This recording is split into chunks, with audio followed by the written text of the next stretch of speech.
کہ باغ و بہار کی مقبولیت کا بہت بڑا راز اس کی فصاحت اور سلاست میں ہے، اور دلیل ہے کہ اس کتاب کا شمار اردو کی اہم داستانوں میں ہوتا ہے۔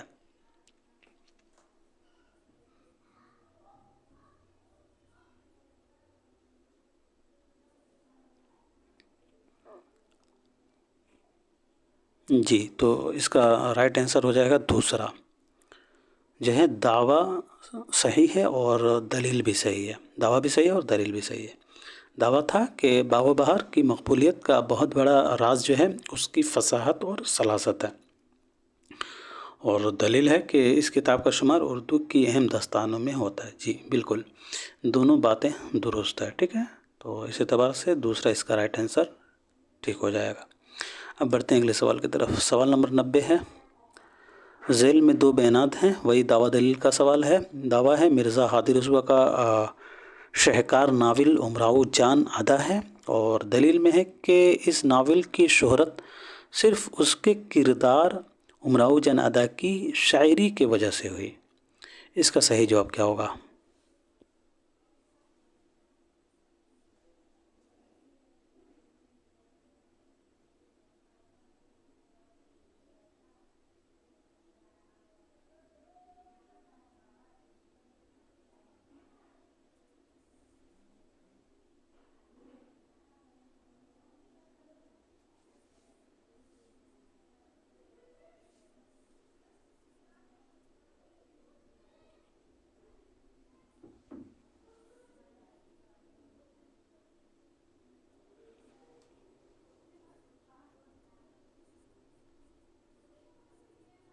تو اس کا صحیح جواب ہو جائے گا ساتھیو چوتھا، ٹھیک ہے، دعویٰ صحیح ہے اور دلیل غلط ہے۔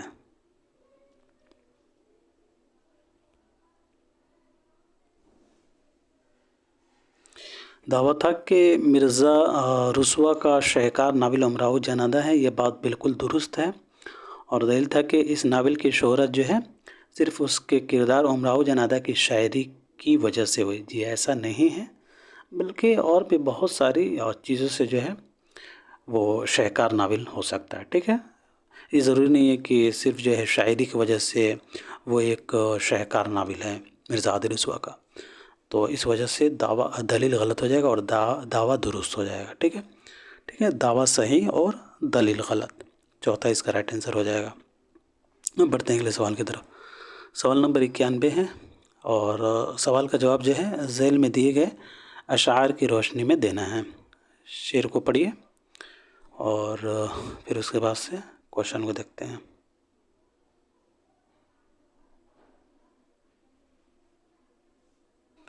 میں اس شعر کو پڑھ دیتا ہوں، ٹھیک ہے۔ جاگی مرغِ سحر کے غل سے، اٹھی نکہت سی فرش گل سے، منہ دھونے جو آنکھ ملتی آئی، پر اب وہ حوض چشم پائی، دیکھا تو وہ گل ہوا ہے، ہوا ہوا ہے، دیکھا تو وہ گل ہوا ہوا ہے، کچھ اور ہی گل کھلا ہوا ہے، گھبرائی کہ ہیں کدھر گیا گل، جھنجھلائی کہ کون دے گیا جل، تھرائیں خاصِ صورت بید، ایک ایک سے پوچھنے لگی بھید، نرگس نے نگاہ بازیاں کیے، سوسن نے زباں در ازیاں کیے، پتا بھی پتے کو جب نہ پایا، کہنے لگیں کیا ہوا خدایا، شبنم کے سوا چرانے والا، تھا اوپری کون آنے والا، لرزاں تھی زمیں یہ دیکھ کہرام، تھی سبزے سے راست موبر اندام، جو نخل تھا سوچ میں کھڑا تھا، جو برگ تھا ہاتھ مل رہا تھا۔ اب جو ہے مذکورہ بالا اقتباس کے پہلے شعر میں مرغِ سحر کے گل سے کس کے جاگنے کا ذکر ہے؟